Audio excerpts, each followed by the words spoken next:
محمد وعلى سيدنا مولانا محمد لا إله إلا الله لا إله إلا الله لا إله إلا الله لا إله إلا الله لا إله إلا الله لا إله إلا الله محمد رسول الله صلى الله عليه وسلم إلا الله إلا الله إلا الله إلا الله إلا الله إلا الله إلا الله إلا الله إلا الله إلا الله إلا الله إلا الله إلا الله إلا الله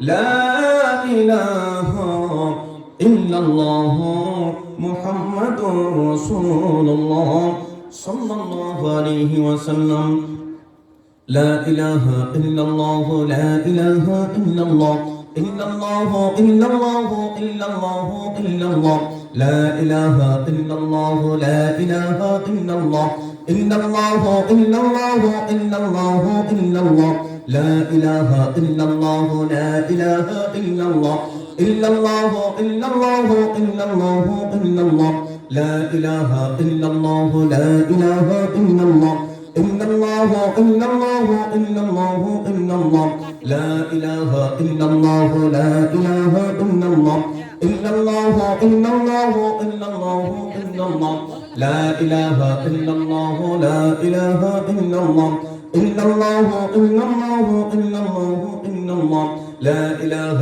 إلا الله لا إله إلا الله إلا الله إلا الله إلا الله إلا الله لا إله إلا الله لا إله إلا الله إلا الله إلا الله إلا الله إلا الله لا إله إلا الله محمد رسول الله صلى الله عليه وسلم আলহামদুলিল্লাহ ঐতিহ্যবাহী কোচমরা দক্ষিণ পাড়া যুব সংগঠন এবং প্রবাসীদের উদ্যোগে আয়োজিত তৃতীয় বার্ষিক সুন্নি মহা সম্মেলনের শ্রদ্ধাভাজন সভাপতি এলাকার গৌরব বিশিষ্ট সমাজসেবক জনাব ইয়াকুব সরদার সাহেব আজকের মহতি মাহফিলের প্রধান অতিথি সারা বাংলার আলোড়ন সৃষ্টিকারী হযরতুল্লাহ মুফতি গোলাম রব্বানী কাসিমি মাদ্দাজিল্লাহুল আলী আজকের মহতি মাহফিলের প্রধান আকর্ষণ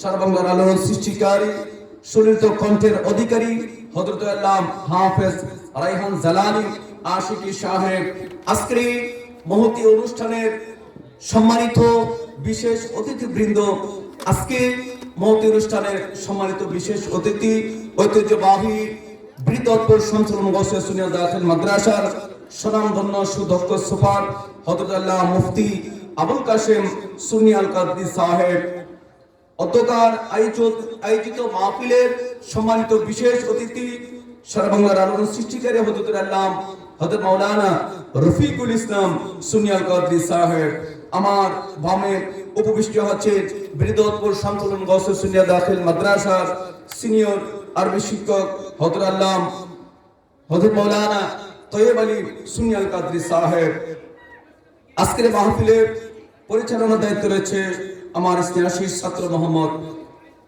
নাদিম হুসেন আবিদ কোচমরা দিগার উলামা একরাম সামিঈন আমি সবার প্রতি শ্রদ্ধা ভরে সালাম দিচ্ছি আসসালামু আলাইকুম ওয়া রাহমাতুল্লাহি ওয়া বারাকাতুহু মহান আল্লাহ পাকের দরবারে লাখো কোটি শুকরিয়া আদায় করে নিচ্ছি যে মহান রব্বে করিম আমাকে আপনাকে দুনিয়ার কোনো ফাহেশা দুনিয়ার কোনো কাজের মধ্যে ঝামেলার মধ্যে না নিয়ে মহান আল্লাহ এবং তার রাসূল সাল্লাল্লাহু আলাইহি সাল্লামের ফরমান যেখানের মধ্যে কোরআন এবং হাদিসের আলোচনা হয় আমার রাসূল বলেছে জান্নাতের বাগান আমাকে আপনাকে জান্নাতের বাগানে আসার বসার তৌফিক আল্লাহ পাক দান করেছেন আমরা জোরে সুখে মহান আল্লাহ পাকের শুকরিয়া আদায় করে নিই আলহামদুলিল্লাহ আমরা অত্যন্ত ভাগ্যবান আমরা যদি আমরা পোস্টারের শুরুতে যদি দেখতে পাই যুব সংগঠনের উদ্যোগে আপনারা চেয়ে দেখেন যুবকরা নাচ গানের ব্যবস্থা করে, সেই নাচ গানের ব্যবস্থা না করে আল্লাহ এবং তার রাসূল সাল্লাল্লাহু আলাইহি সাল্লামের মাহফিলের ইন্তজাম করেছে, যে মাহফিলের মধ্যে, যেখানের মধ্যে কোরআন এবং হাদিসের বর্ণনা হবে, যে জায়গাটা জান্নাত হবে, সেই যুবকরা সেই জান্নাতের ব্যবস্থা করেছে। আমরা সেই যুবকদেরকে আল্লাহ পাকের দরবারে আরজি পেশ করব, সেই যুবকরা যেন মৃত্যু পর্যন্ত যেন ইসলামের পথে, দ্বীন ধর্মের পথে থাকতে পারে। আল্লাহ যেন সে তৌফিক দান করেন। সবাই বলুন আমিন। সম্মানিত উপস্থিতি, আমি আপনাদের এলাকারই, আমি আমার কথাগুলো আপনারা সর্বসময় শুনেন। যেহেতু মাগরিবের পরে আমরা জানি মাগরিবের পরে কোনো মানুষ আসে না, আপনারা যারা মাইকের আওয়াজ যতটুকু শুনছেন, আপনাদেরকে মেহেরবানি করে বলছি, আপনারা প্যান্ডেলে এসে বসে পড়ুন। আপনারা মনে রাখবেন, এই প্যান্ডেলটা সাজাইতে গিয়ে অনেক কষ্ট হয়েছে, অনেক শ্রম ত্যাগ তিতিক্ষার মাধ্যমে সেই মাহফিলটা হয়েছে, জান্নাতের বাগান হয়েছে। প্রতিদিন সেই জান্নাতের বাগান হবে না, যেহেতু আল্লাহ পাকের পক্ষ থেকে আল্লাহ পাক কবুল করেছেন সেখানের মধ্যে জান্নাতের বাগান হওয়ার জন্য, জান্নাতের বাগান হয়েছে। আমরা সেই জান্নাতের বাগানের সৌন্দর্য রক্ষা করা হচ্ছে আমার আপনার দায়িত্ব। সম্মানিত সামিঈন, আমি আপনাদের সম্মুখে পবিত্র কালাম শরীফের থেকে পবিত্র সূরাতুল মুমিনুনের দুইখানা আয়াত তেলাওয়াত করেছি। সেই আয়াতের উপরে আমি কথা বলবো, আপনারা মনোযোগ সহকারে কথাগুলো শ্রবণ করবেন। কোরআন হাদিস থেকে কথা হবে, আপনারা মনোযোগ সহকারে কথাগুলো শ্রবণ করবেন। আজকে হয়তো আমরা বলতে পারি আজকের জায়গাটা হাজী আব্দুল জলিল সাহেবের বাড়ি, উঠানের মধ্যে আমরা মাহফিল করতে যাচ্ছি, কিন্তু আজকের জন্য সেটা কোনো ব্যক্তির বাড়ি নয়, আজকের জন্য সেটা হচ্ছে জান্নাতের বাগান। সুবহানাল্লাহ। এজন্য আল্লাহর শুকরিয়া আদায় করতে হবে। লাইন শাকারতুম লাযিদান্নাকুম ওয়া ইন কাফারতুম ইন্না আযাবি লাশাদীদ। বান্দারে, তোমাদেরকে এত নিয়ামত আমি আল্লাহ দিয়েছি, সেই নিয়ামতের শুকরিয়া আদায় করো। সেই নিয়ামতের শুকরিয়া স্বরূপ আমাকে আপনাকে মৌতি মাহফিলে, মৌতি প্যান্ডেলে এসে উপস্থিত হতে হবে, কোরআন হাদিসের বয়ান শুনতে হবে, কোরআন হাদিসের আলোচনা শুনতে হবে। আমি আপনাদের সম্মুখে আল্লাহ পাকের পবিত্র কালাম থেকে 6666 খানা আয়াত থেকে ছোট দুইখানা আয়াত তেলাওয়াত করেছি।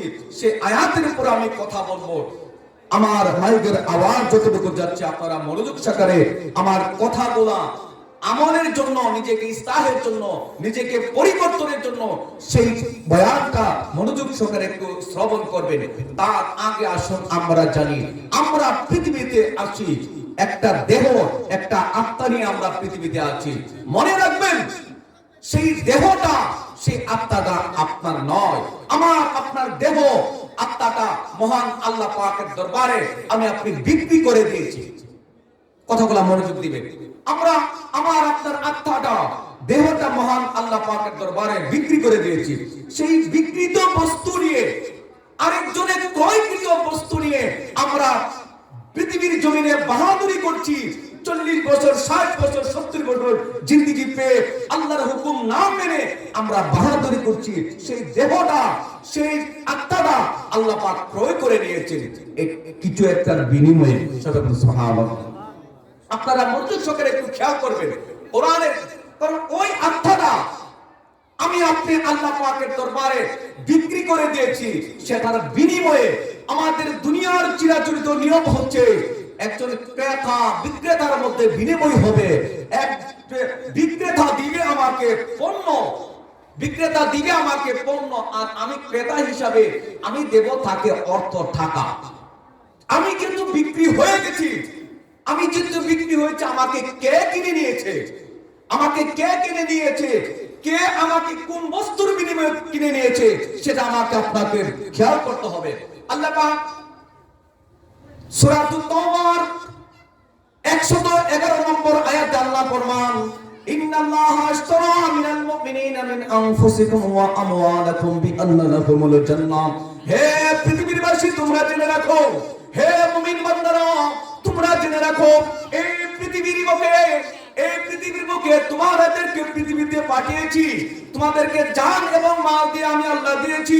যে জান এবং তোমাদের মালের বিনিময়ে আল্লাহ পাক তোমাদের কাছে জান্নাত বিক্রি করে দিয়েছি।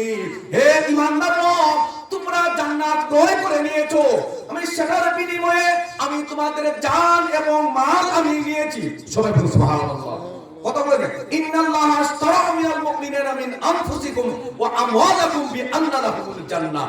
আমার আপনার জান, আমার আপনার সম্পদ আল্লাহ পাক নিয়ে নিয়েছেন, সেটার বিনিময়ে আমাকে আপনাকে আল্লাহ পাক জান্নাত দিয়েছেন। সবাই বলুন সুবহানাল্লাহ। মনে রাখতে হবে আমরা এই দেখুন পৃথিবীতে জীবন যাপন করেছি, মা সম্পদ নিয়ে পৃথিবীতে জীবন যাপন করেছি। এই দেহটা, এই আত্মাটা আমার নয়, এই আমার সম্পদ আমার নয়। আল্লাহ পাক পৃথিবীতে দুই প্রকারের সম্পদ রেখেছেন। এক প্রকারের সম্পদ হচ্ছে ধন সম্পদ, অর্থ করি টাকা পয়সা, আর দুই নাম্বার সম্পদ হচ্ছে আমার আপনার সন্তান ছেলে মেয়ে। আল্লাহ পাক পবিত্র কালাম শরীফে ফরমান, ইয়া আইয়ুহাল্লাযীনা আমানু লা তুলহিকুম আমওয়ালুকুম ওয়ালা আওলাদুকুম আন যিকরিল্লাহ। সবাই জুড়ে বলুন সুবহানাল্লাহ। আল্লাহ বলেন, হে ইমানদাররা, তোমাদের জাত, তোমাদের মাল, তোমাদের সন্তান তোমাদেরকে যেন আল্লাহর জিকির থেকে যেন তোমাকে যেন বিরত না রাখে। কথাগুলো খেয়াল করবেন। আল্লাহ বলেন, ইয়া আইয়ুহাল্লাযীনা আমানু লা তুলহিকুম আমওয়ালুকুম ওয়ালা আওলাদুকুম আন যিকরিল্লাহ। তোমাদের ধন সম্পদ, তোমাদের সন্তানাদি যেন তোমাদেরকে আল্লাহর জিকির থেকে যেন আল্লাহ যেন মাহরুম না রেখে। এখন আল্লাহর জিকিরকে এই পৃথিবীর বুকে আল্লাহ বলেছেন আকিমুস সালাতা লিযিকরি। আল্লাহ বলেছেন পৃথিবীর বুকে সবচেয়ে বড় জিকির হচ্ছে নামাজ। সবাই বলুন সুবহানাল্লাহ। সবচেয়ে বড় জিকির হচ্ছে নামাজ। কারণ আল্লাহ বলছে, ইয়া আইয়ুহাল্লাযীনা আমানু লা তুলহিকুম আমওয়ালুকুম ওয়ালা আওলাদুকুম আন যিকরিল্লাহ। আমরা মনে করি আমাদের টাকা সম্পদ হয়েছে, আমাদের অর্থ করি আছে, আমার মনে নামাজ লাগবে না। আমার সন্তান আছে, আমার 5-6টা লাঠি আছে, আমার মনে নামাজ লাগবে না। আল্লাহ বলে, ইয়া আইয়ুহাল্লাযীনা আমানু লা তুলহিকুম আমওয়ালুকুম ওয়ালা আওলাদুকুম আন যিকরিল্লাহ। আমি আল্লাহর জিকির থেকে যেন তোমার সম্পদ, আমি আল্লাহর জিকির থেকে যেন তোমাদেরকে বিরত না রাখে, তোমার আওলাদ যেন আমি আল্লাহর জিকির থেকে যেন বিরত না রাখে। আর আকিমুস সালাতা লিযিকরি, আল্লাহ বলেছে পৃথিবীর জন্য সবচেয়ে বড় জিকির হচ্ছে নামাজ। সুবহানাল্লাহ। আল্লাহ পাক পবিত্র কালাম শরীফে এক জায়গায় নয় 82 জায়গার মধ্যে আল্লাহ বলেছে আকিমুস সালাত, আকিমুস সালাত, নামাজ কায়েম করো, নামাজ কায়েম করো। আর আমরা আল্লাহর বান্দারা এত সব নিয়ামত ভোগ করে করে, এত সব নিয়ামত ভোগ করে করে আমরা সে আল্লাহর ডাকে সাড়া না দিয়ে আমরা নিজেদের ধন সম্পদে প্রাচুর্যের মধ্যে আমরা ডুবে রয়েছি।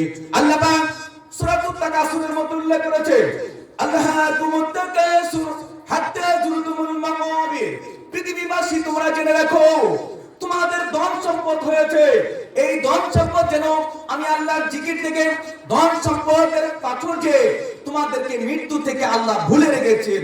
হাত্তা যুরতুমুল মাকাবির, যখন তোমরা কবরের মধ্যে যখন উপস্থিত হইবে তখন বুঝবে সে দুনিয়ার জীবনটা কতটুকু। তাহলে আমাকে আপনাকে খেয়াল করতে হবে, আমাকে আপনাকে খেয়াল করতে হবে, আমার আপনার সম্পদ যেন, আমার আপনার আওলাদ যেন আমাকে আল্লাহর জিকির থেকে যেন বঞ্চিত না রেখে সেই দিকে খেয়াল করতে হবে। সম্পদ, যতটুকু সম্পদ পৃথিবীতে আমার আপনার দরকার অতটুকু সম্পদ রেখে বাকি সম্পদগুলো আল্লাহর রাস্তায় দান করে দিবেন। তাহলে আপনার আখিরাতের পথটা আপনার সুগম হবে। আল্লাহ পাক পবিত্র কালাম শরীফে পৃথিবীর জমিনে আমি আপনি মনে করি আমার সন্তান আমেরিকা থাকে, আমার সন্তান ফ্রান্স থাকে, আমার সন্তান লন্ডন থাকে, আমার সন্তান ইতালি থাকে, মনে হয় আমি সফল কাম। আল্লাহ বলে, না না না, তুমি তখনও সফল কাম না। সফল কামের সংজ্ঞায় আমি আল্লাহর কাছ থেকে শুনো। সবাই বলে সুবহানাল্লাহ। আল্লাহ বলেন সূরাতুল মুমিনুনের মধ্যে আল্লাহ বলেন, ওয়াদ আফলাহাল মুমিনুনাল্লাযীনা হুম ফি সালাতিহিম খাশিউন। আল্লাহ বলেন সেই মুমিনরাই সফল কাম, সেই মুমিনরাই সফল কাম যেই মুমিনরা খুজু খুশু সহিত আমি আল্লাহর নামাজ আদায় করে, সেই মুমিনরাই হচ্ছে সফল কাম। সুবহানাল্লাহ। মনোযোগ দিবেন। আল্লাহ পাক এখানে ধন সম্পদের কথা বলে নাই। আল্লাহ পাক এখানে আপনার ছেলে আমেরিকা থাকে, ফ্রান্স থাকে, ফন্ডতলা বাড়ি, 20 তালা বাড়ি, কোটি কোটি টাকার সম্পদের অধিকারী, আল্লাহ সেটা বলে নাই সফল কাম। আল্লাহ বলছে ক্বাদ আফলাহাল মুমিনুনাল্লাযীনা হুম ফি সালাতিহিম খাশিউন। ওই সব মুমিন ঈমানদার হচ্ছে সফল কাম, যে সব মুমিন ঈমানদাররা খুশু খুশু সহিত আল্লাহর দেওয়ার নামাজ আদায় করে। সুবহানাল্লাহ। বলেন এখন নামাজের দরকার আছে কিনা? আপনি যতই কথা বলেন না কেন, সফল কাম না। আল্লাহর পরিভাষায় আপনি সফল কাম হতে পারেন না। আল্লাহ বলেছে 5 ওয়াক্ত নামাজ খুশু খুশু সহিত যারা পড়বে তারাই সফল কাম। আল্লাহ পাক নামাজের ব্যাপারে আল্লাহ পাক অসংখ্য 82 জায়গার মধ্যে বলেছেন। আল্লাহ পাক অপর আয়াতে সূরাতুন নাহলের 97 নম্বর আয়াত আল্লাহ বলেছেন, অত্যন্ত গুরুত্বপূর্ণ একটা কথা আল্লাহ বলেছেন, মান আমিলা সালিহাম মিন যাকারিন ওয়া উনসা ওয়া হুয়া মুমিন ফালানুহয়িন্নাহু হায়াতান তাইয়্যিবা। আল্লাহ ফরমান মান আমিলা সালিহাম, যে ব্যক্তি পৃথিবীর বুকে নেক আমল করবে, নেক কাজ করবে, মান আমিলা সালিহাম মিন যাকারিন ওয়া উনসা ওয়া হুয়া মুমিনুন, সে মহিলা হোক বা পুরুষ হোক, আল্লাহর বান্দা বান্দিরা যারা পৃথিবীতে নেক আমল করবে, আল্লাহ বলেন ফাহুয়া মুমিন, সারা হচ্ছে মুমিন। আপনারা জবান দিয়ে, আপনারা বিবেক দিয়ে কথা বলবেন, বলছে যারা নেক কাজ করবে আমি আল্লাহর পরিভাষায় তারা হচ্ছে মুমিন। সূরাতুন নাহলের 97 নম্বর আয়াতে আল্লাহ বলছে যে ব্যক্তি নেক কাজ করবে ও হুয়া মুমিন, সে মহিলা হোক বা পুরুষ হোক সে হবে মুমিন, মহিলা হবে মুমিনা। এখন আপনি চিন্তা ভাবনা করে দেখেন, পৃথিবীর জমিনে নেক কাজের মধ্যে সর্বোত্তম সর্বগুরুত্বপূর্ণ নেক কাজ হচ্ছে 5 ওয়াক্ত নামাজ। আপনি নামাজ ছেড়ে দিয়ে আপনি কোথায় সফলতা খুঁজেন? আল্লাহ বলেন না, সফলতা খোঁজার কোনো উপায় নেই। মান আমিলা সালিহাম মিন যাকারিন ওয়া উনসা ওয়া হুয়া মুমিনুন, সে মুমিন হবে সে যে ব্যক্তি নেক কাজ করবে। এখন বলেন বিবেক দ্বারা বিবেককে প্রশ্ন করেন, আল্লাহ মান আমিলা সালিহান, নেক কাজ করলে মুমিন হবে, আমি নেক কাজ করব না। মুমিনের বিপরীত মনে রাখবেন, প্রত্যেকটা শব্দ দুইটা পরিভাষায়, একটা হচ্ছে নেগেটিভ, আরেকটা হচ্ছে পজিটিভ। যখন বলে মান আমিলা সালিহান মিন যাকারিন ওয়া উনসা ওয়া হুয়া মুমিনুন, আল্লাহ স্পষ্ট পরিভাষায় উল্লেখ করে দিয়েছে যারা নেক কাজ করবে তারা হবে মুমিন। সে মুমিন হইলে কি হবে? ফালানুহিয়ান্নাহু হায়াতান তাইয়্যিবা, আল্লাহ বলেন আমি আল্লাহ তাকে একটা পবিত্র জীবন দান করব। সুবহানাল্লাহ। আপনারা মনোযোগ সহকারে একটু খেয়াল করবেন, এই পৃথিবীর বুকে আল্লাহ পাক আখিরাতের প্রশ্নের জবাব উল্লেখ করে দিয়েছেন। আমাকে আপনাকে বলেছেন নেক কাজ করলে মুমিন হব, নেক কাজ না করলে মুমিন হব না। আর মুমিন হইলে আল্লাহ বলছে ফালানুহিয়ান্নাহু হায়াতান তাইয়্যিবা, আপনি 60 বছর 70 বছর হায়াতে জিন্দেগি পেয়েছেন, আল্লাহ বলে এই হায়াতের জিন্দেগিটা আমি আল্লাহ পবিত্র করে দেব। সুবহানাল্লাহ। এই পৃথিবীর বুকে আল্লাহ পাকের সবচেয়ে বড় নিয়ামত হচ্ছে এই দেহটা। যতদিন আপনি বেঁচে থাকবে, এই সুস্থ দেহ নিয়ে বেঁচে থাকবে, এই সুস্থ দেহটাই আল্লাহ পাকের পক্ষ থেকে আপনার উপর একটা নিয়ামত। আল্লাহ বলছেন আল্লাহ ফালানুহিয়ান্নাহু হায়াতান তাইয়্যিবা, আল্লাহ বলছে পবিত্র একটা জীবন দান করব। আপনি যত দিন পৃথিবীতে বেঁচে থাকবেন আল্লাহ পাক আপনাকে একটা পবিত্র জীবন দান করবেন। তাহলে আমাকে আপনাকে কি করতে হবে? নেক কাজ করতে হবে। নেক কাজের মধ্যে সবচেয়ে উত্তম নেক কাজ হচ্ছে 5 ওয়াক্ত নামাজ।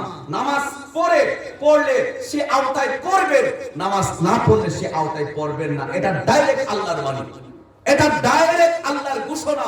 যারা নেক কাজ করবে তারা মুমিন হবে, যারা নেক কাজ করবে তারা মুমিন দাবি করতে পারবে না।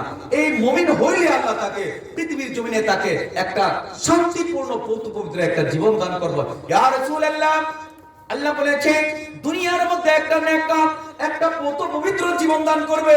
ইয়া রাসূলুল্লাহ, আমরা তো হায়াতি জিন্দেগি 60 বছর 70 বছর জিন্দেগি পেয়ে আবার তো ইন্তেকাল করব, তখন কি আমাদের জন্য কিছু আল্লাহ রাখছে কিনা? ইয়া রাসূলুল্লাহ, তারপরে আমাদের জন্য কিছু রাখছে কিনা? আমার রাসূল বলেন, হে আমার সাহাবায়ে কেরাম, তোমরা জেনে রাখো ইমানদার মুত্তাকি হয়ে যখন ইন্তিকাল করবা, ইন্তিকাল করার পরে কবর শরীফে রাখার সাথে সাথে আল্লাহ পাক তোমাকে পবিত্র কালাম শরীফ দিয়ে দিবেন। সুবহানাল্লাহ।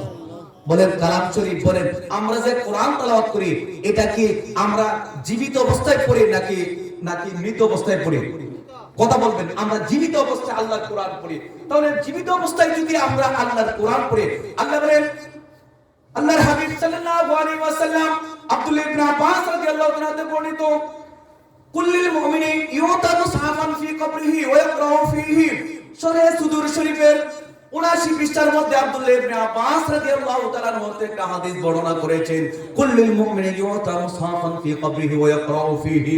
এই দুনিয়ার জিন্দেগি ৬০ বছর ৭০ বছর জিন্দেগি আল্লাহর হুকুম পালন করে যখন ইন্তিকাল করবে, ইন্তিকাল করার সাথে সাথে আল্লাহ পাক কুল্লিল মুমিনি ইউতা মুসহাফান ফি কবরিহি ওয়া ইয়াকরাউ ফিহি, কবর জিন্দেগি যাওয়ার সাথে সাথে আল্লাহ পাক তাকে একটা মাসহাফ দিবে, কোরআন শরীফ দিবে, ওয়া ইয়াকরাউ ফিহি। এটা কিয়ামত পর্যন্ত আবাদুল আবাদ কোরআন শরীফ বসে বসে আল্লাহর দেওয়া কোরআন কবরে বসে বসে তেলাওয়াত করতে থাকবেন। সবাই বলুন সুবহানাল্লাহ। এটা কি আমার কথা? মনে রাখেন, সূরা সুদুর শরীফের ৭৯ পৃষ্ঠার মধ্যে হাদিস আনা উল্লেখ করেছে, কুল্লিল মুমিনি ইউতা মুসহাফান ফি কবরিহি ওয়া ইয়াকরাউ ফিহি।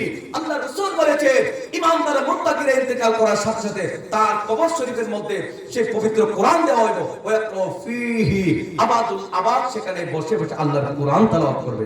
সুবহানাল্লাহ। এখন একটু খেয়াল করে দেখেন, এখন আমি যদি কবরের মধ্যে যদি মৃত থাকি, তাহলে কি আমি কোরআন শরীফ পড়তে পারবো? কোরআন শরীফ কারা পড়বে? যারা জীবিত। এই পৃথিবীর বুকে কোন ব্যক্তি যখন মান আমিলা সালিহান, যখন নেক কাজ করে যখন ইন্তিকাল করবে, তার মর্যাদাটা আল্লাহ পাক আল্লাহর বন্ধু হিসাবে পরিগণিত করবেন। সবাই সুবহানাল্লাহ। কারণ আল্লাহর ওলিরা কবরের মধ্যে জীবিত। সবাই সুবহানাল্লাহ। আপনি হতে পারেন, আপনি বলতে পারেন আমি তো সাধারণ মানুষ। বলছে মান আমিলা সালিহান মিন যাকারি ওয়া উনসা ওয়া হুয়া মুমিনুন। আল্লাহ বলেছেন কোন ব্যক্তি ঈমানদার মুত্তাকি হয়ে ইন্তিকাল করলে কবর শরীফের মধ্যে তাকে মাসহাব দেওয়া হবে এবং সে আল্লাহর ওলি হিসেবে কবরের মধ্যে থাকবে। সুবহানাল্লাহ। এটা আমার কথা নয়, সূরাতুন নাহলের ৯৭ নম্বর আয়াতের তাফসীরের মধ্যে উল্লেখ করেছে। এইজন্য আমাকে আপনাকে একটু খেয়াল করতে হবে। সময় যদিও বেশি, কিন্তু সময় সংকীর্ণ, কারণ আলোচনা দীর্ঘ আলোচনা। একটু মনোযোগ সহকারে একটু খেয়াল করবেন। আল্লাহ ওইখানে বলেছে, قد أفلح المؤمنون الذين هم في صلاتهم خاشعون। আল্লাহ বলেছে সেই ঈমানদার মুমিনরা সফল কাম, যারা খুশু খুশু সহিত নামাজ আদায় করবে। আসুন আল্লাহ পাক একটু আগে আল্লাহ পাক ওয়াল্লাযীনা হুম আলা সালাতিহিম ইউহাফিজুন, যারা নামাজকে হেফাজত করে। বলেন নামাজের হেফাজত, নামাজকে কি উযু গোসল করানো? কত লাগে? নামাজে কি উযু গোসল করানো? না। নামাজকে গোসল করানো না, নামাজকে ভাত খাওয়ানো না। নামাজের হেফাজত কোনটা? নামাজের হেফাজত হচ্ছে ৫ ওয়াক্ত নামাজ তাকবীরে উলার সহিত আদায় করা। সুবহানাল্লাহ। আল্লাহ পাক কোথায় বলেছে? সূরাতুল মুমিনুনে ৯ নম্বর আয়াতে বলছে। দেখেন আল্লাহ পাক থামে নাই, উলাইকা হুমুল ওয়ারিসুন, উলাইকা হুমুল ওয়ারিসুন। মনোযোগ দিয়ে খেয়াল করবেন। ওয়ারিস কাকে বলে? আমি আমার বাবার উদর থেকে পৃথিবীর জমিনে আসছি, আমি আমার জন্মগতভাবে আমি আমার বাবার ওয়ারিস, আমি আমার বাবার সম্পত্তির হকদার। কারণ আমার বাবার সম্পত্তি আমি সন্তান হিসাবে, ওয়ারিস হিসাবে আমি আমার বাবার সম্পত্তি পাবো। আমার বাবার সম্পত্তির মধ্যে আরেকজন বাবার সন্তান সম্পত্তি দাবি করতে পারবে না। মনোযোগ সহকারে একটু খেয়াল করবেন কোরআনের আয়াত। আল্লাহ বলছে কি উলাইকা হুমুল ওয়ারিসুন, তারাই হচ্ছে ওয়ারিস। এখন প্রশ্ন আসবে না, ওয়ারিস মানে হকদার, উত্তরাধিকারী। কিসের অধিকারী? আল্লাহ বলেন আল্লাযীনা ইয়ারিসুনাল ফিরদাউস, তারা হচ্ছে জান্নাতুল ফেরদাউসের ওয়ারিস। সবাই বলুন সুবহানাল্লাহ। কারা জান্নাতুল ফেরদাউসের ওয়ারিস? যারা খুশু খুশু সহিত নামাজ আদায় করে, ৫ ওয়াক্ত নামাজ আদায় করবে, তারা হচ্ছে জান্নাতের ওয়ারিস। এখন বলেন আমি আমার বাবার জন্মসূত্রে আমি আমার বাবার ছেলে, আমার বাবার সম্পত্তি আমি পাবো, আরেক বাবার ছেলে তার সম্পত্তির মানে বুক নিতে পারবে না। এটা হচ্ছে শরীয়তের নিয়ম। আর আল্লাহ বলে উলাইকা হুমুল ওয়ারিসুন, তারা হচ্ছে জান্নাতের ওয়ারিস। কিসের জান্নাত? আত্মার জান্নাতের মধ্যে জান্নাতুল ফেরদাউস হচ্ছে উত্তম জান্নাত। আল্লাহ বলেন তারা হচ্ছে যারা ঈমানদার মুত্তাকি, যারা মুমিন নামাজ আদায় করবে, তারা জান্নাতুল ফেরদাউসের অধিকারী, অর্থাৎ তারাই জান্নাতুল ফেরদাউসে যাবে। সুবহানাল্লাহ। নামাজ বাকি রেখে কেউ জান্নাতে যেতে পারবে না। এরা কার কথা? আল্লাহর কথা। সূরাতুল মুমিনুনের 9 নম্বর আয়াতে, 9 থেকে 11 নম্বর আয়াতে আল্লাহ বলছেন, আল্লাযীনা হুম ইয়ারসুনা হুম ফিহা খালিদুন। আমাদের যদি আমার একটু সন্দেহ থাকে, আমাদেরকে যে আল্লাহ জান্নাতুল ফেরদাউস দিবে, আবার নি বাইর করে আল্লাহ, আবার নি জান্নাত থেকে নি বের করে দে। আল্লাহ বলেন হুম ফিহা খালিদুন, জান্নাতে প্রবেশ করবে, এখানে আবাদুল আবাদ জান্নাতের মধ্যে থাকবে। সুবহানাল্লাহ। আমার কথা কি আপনারা খেয়াল করছেন? এটা কি আমার কথা নাকি আল্লাহর কথা? সূরাতুল মুমিনুনের 9, 10, 11 নম্বর আয়াত।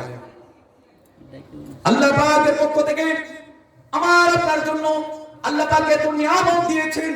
নিয়ামতটা থাকবে কতদিন? যতদিন আমার দেখে প্রাণ আছে।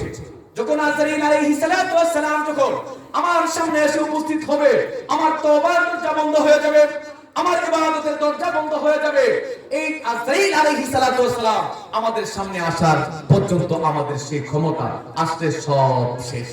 বলেন, আমরা মনে করি আমার বয়স 16, আমার বয়স 20, আমার বয়স 30, 40 হইলে আমি নামাজ পড়ব। না না না, হে যুবক, তুমি চিন্তা ভাবনা করে দেখো, তোমার মতন যুবক হাজার হাজার যুবক গুরুস্থানের হাজার মন মাটি নিয়ে শহীদ আছে। বলেন, তারা কি আর নেক করতে পারবে? আর তারা নেক করতে পারবে না? একটু খেয়াল করে দেখেন। আমরা মনে করি আমার টুপি দাড়ি পাগড়ি আছে, মনে হয় আমি মুসলমান, মনে হয় আমি মুসলমান। গিয়ে দেখেন অনেক শিখ, হিন্দু, বৌদ্ধ, খ্রিস্টান অনেকে লম্বা লম্বা দাড়ি রাখে, বড় বড় জুব্বা পাঞ্জাবি পরে। আমরা মনে করি সেটা ইসলামের শিয়ার নয়, এটা ইসলামের নির্দেশন নয়। আমার রাসূল ইসলামের নির্দেশনটা বলে দিচ্ছে, একটু খেয়াল করে মনোযোগ সহকারে একটু খেয়াল করবেন। দেখেন আল্লাহ পাক ঈমানের নির্দেশন কি? আপনি যিনি ঈমানদার, ঈমানের নির্দেশন কি? আল্লাহ পাক স্পষ্ট পরিভাষায় উল্লেখ করে দিয়েছেন। আল্লামা ইব্রাহিম খলবি রাদিয়াল্লাহু তাআলা আনহু মুনিয়াতুল মুসাল্লিন 18 পৃষ্ঠার মধ্যে, হাদিসের কিতাব 18 পৃষ্ঠার মধ্যে উল্লেখ করেছেন, ওয়া রাসূলুল্লাহ সাল্লাল্লাহু আলাইহি ওয়াসাল্লাম লিকুল্লি শাইউন আলামুন, প্রত্যেকটা বস্তুর একটা আলাম মানে নির্দেশন আছে, চিহ্ন আছে। ওয়া আলামুল ঈমান সালাতুন, আমার রাসূল বলেছে ঈমানের নির্দেশন হচ্ছে সালাত। সুবহানাল্লাহ। বলেন এখন ঈমানের নির্দেশন কি? সালাত। আপনি নামাজ পড়বেন, নামাজ পড়বেন। ঈমানও কিন্তু তিনটা ভাগে বিভক্ত, তিনটা ভাগ। মা মানাল ঈমান, ঈমান কি? আল ঈমান আল ইকরারু বিল লিসান, আপনি জবান দ্বারা সেটাকে স্বীকৃতি দেওয়া কথা। আমালু বিল আরকান, আপনি কার্যে পরিণত করে দিতে হবে। তাসদিকু বিল জিনান, কলব দ্বারা আপনি সেটাকে বিশ্বাস করতে হবে। এটার নাম হচ্ছে ঈমান। আপনি যদি মনে করেন আমার ঈমান শক্ত আছে, আমি নামাজ লাগে না, তুমি 1 নাম্বার বেঈমান। আল্লাহ বলেছে ঈমানের শর্ত আমার রাসূল দিয়েছেন, 3টা ঈমানের শর্ত, এর মধ্যে একটা যদি বাকি থাকে আপনি ঈমানদার নয়। একটু খেয়াল করে দেখেন কাশফুল গুম্মান প্রথম খণ্ড 79 পৃষ্ঠার মধ্যে আব্দুল্লাহ ইবনে ওমর রাদিয়াল্লাহু তাআলা আনহু, যিনি হচ্ছে রাইসুল মুহাদ্দিসিন, আল্লাহর জগতে যিনি আব্দুল্লাহ ইবনে ওমর রাদিয়াল্লাহু তাআলা হতে বর্ণিত, তিনি বলেন আল্লাহর হাবিব সাল্লাল্লাহু আলাইহি সাল্লাম বলেছেন। বলেন, একটু খেয়াল করেন, আমরা নামাজের প্র্যাকটিক্যালটা একটু বলি। আমরা নামাজের মধ্যে সোজা হয়ে দাঁড়াই না? আবার যখন রুকু আসে আবার আমরা রুকুতে যাই, আবার যখন সিজদায় আমরা দাঁড়িয়ে আবার সিজদায় যাই। একটু কথা খেয়াল করবেন, আমি রুকুতে গেলাম, আমার পিঠে যদি মার্বেল রাখা হয়, আমি রুকুতে গেলে কি মার্বেল কি থাকবে? মার্বেল পড়ে যাবে। আমি যখন সামি আল্লাহু লিমান হামিদা হয় যখন দাঁড়াই গেলাম, মার্বেল কি সামনে পড়বে নাকি পেছনে পড়বে? পেছন পড়ে মনোযোগ দিবেন, দরুন পড়ছে না। এখন আমি সিজদায় গেলাম, মার্বেল কি থাকবে নাকি পড়বে? একটু খেয়াল করে দেখেন আল্লাহর হাবিব সাল্লাল্লাহু আলাইহি ওয়াসাল্লাম কত সুন্দর পরিভাষায় উল্লেখ করেছেন।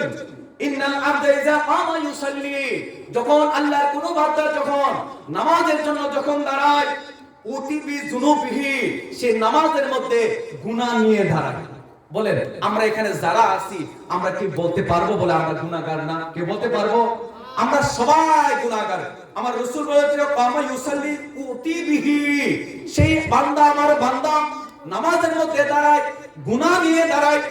যখন ফাওয়াদাআত আলা রাসিহি, আল্লাহর হাবিব সাল্লাল্লাহু আলাইহি ওয়াসাল্লাম ফরমান, যখন ওয়াদাত বিরাসি, যখন সে রুকুর মধ্যে যখন কল্লাটাকে যখন ঝুঁকায়, আও আতিকিহি, তখন তার ঘাড় এবং পিঠ ওইভাবে ঝুঁকে পড়ে।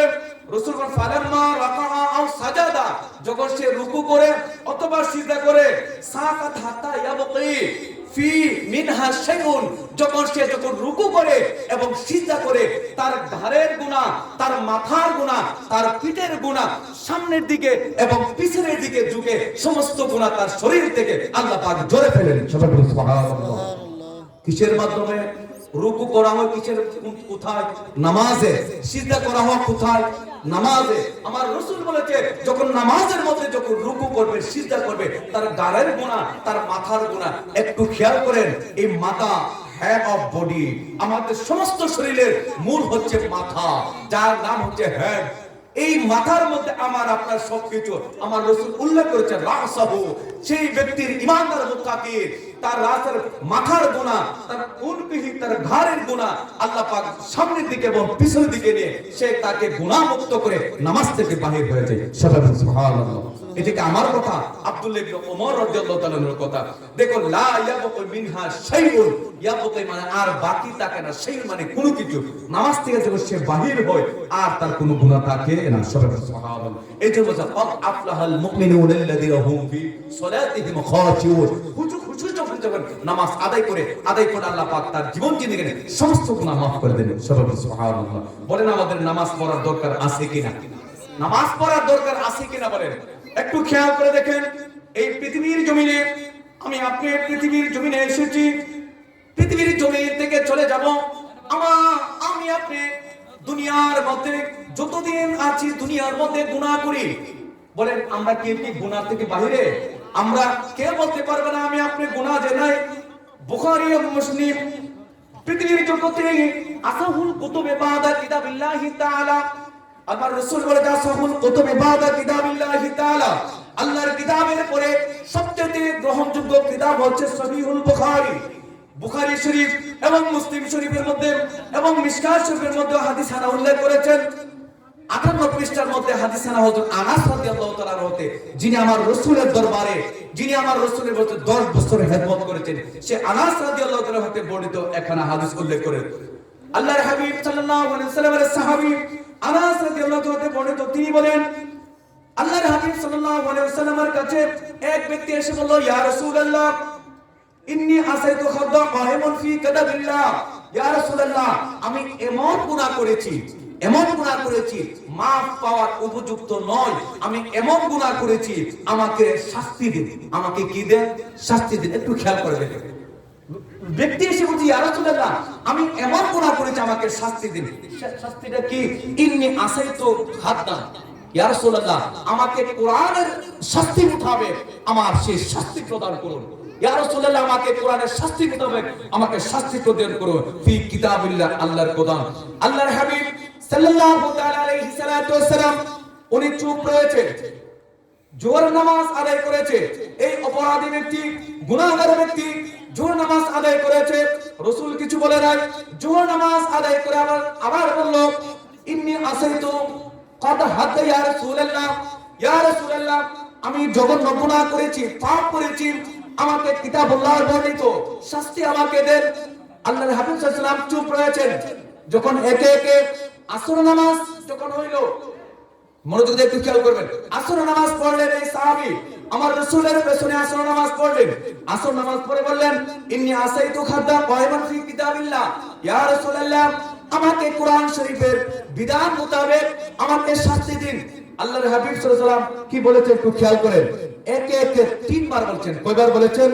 3 বার। সাহাবী বলেছে, ইয়া রাসূলুল্লাহ, আমি এমন পাপ করেছি যে পাপের আমি কিতাবুল্লাহর বর্ণিত শাস্তিযোগ্য অপরাধ করেছি, আমাকে কিতাবুল্লাহর বর্ণিত শাস্তি প্রদান করুন। 1 বার, 2 বার, 3 বার। যখন মাগরিব নামাজ আদায় করলেন, মাগরিব নামাজ আদায় করে বললেন, ইন্নী আসাইতু কাদ হাদা কায়মান কিতাবিল্লাহ, ইয়া রাসূলুল্লাহ, আমাকে কিতাবুল্লাহর বর্ণিত বিধান অনুযায়ী আমাকে শাস্তি দিন।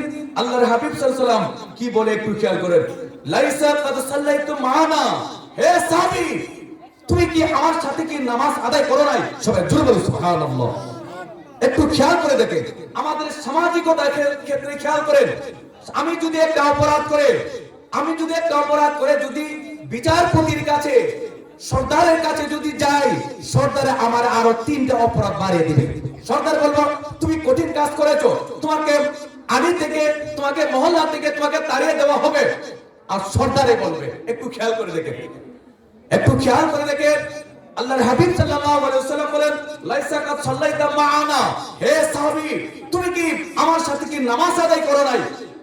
বলা নাম ইয়া রাসূলুল্লাহ, আমি জোহর নামাজ আদায় করেছি, আমি আসর নামাজ আদায় করেছি আপনার সাথে, আমি মাগরিব নামাজ আদায় করেছি আপনার সাথে। আল্লাহর হাবিব সাল্লাল্লাহু আলাইহি ওয়াসাল্লাম বলা ফা ইন্নাল্লাহা কাদ গাফারা লাকা, হে সাহাবী তুমি জোহর নামাজ আদায় করেছো, আসর নামাজ আদায় করেছো, মাগরিব নামাজ আদায় করেছো, আল্লাহ পাক কদ ফা ইন্নাল্লাহা কদ গাফারা, আল্লাহ পাক তোমার জীবন জিন্দেগীর সমস্ত গুনাহ maaf করে দিয়েছেন। সুবহানাল্লাহ। বলেন কিসের মাধ্যমে? নামাজ আদায় করার মাধ্যমে। শুধু তাই নয়, ইয়া রাসূলুল্লাহ কদ গাফারা লাকা যামবাকা আও ক্বালা হাদাকা, ইয়া রাসূলুল্লাহ আমার গুনাহ আল্লাহ maaf করছে। শরীয়তের যে একটা হদ রয়েছে, শরীয়তের যে একটা শাস্তি রয়েছে, সেই শাস্তি আমি কি পেতে হবে না ইয়া রাসূলুল্লাহ? ওয়ালা কাদ হাদাকা, তোমার সেই হদ, তোমার শাস্তি আল্লাহ maaf করে দিয়েছেন। সুবহানাল্লাহ।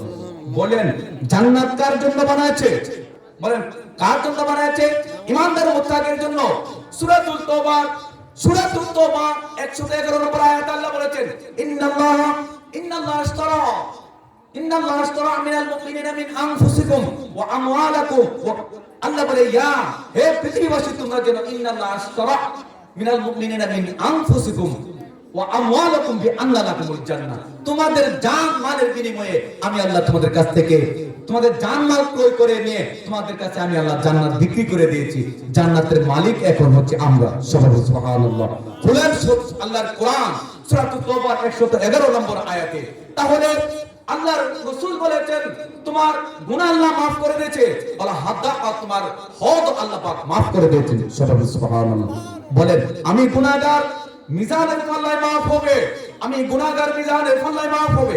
maaf হওয়ার পরে আমার যদি গুনাহ maaf হয়ে যায়, আমাকে কোথায় দিবে? জান্নাতে নাকি জাহান্নামে? কোথায় দিবে? জান্নাতে দিবে। তো এটা আমরা হকদার। এইজন্য একটু খেয়াল করে দেখবেন, আল্লাহ পাক আমার আপনার জন্য এই সুন্দর ব্যবস্থা রেখেছেন।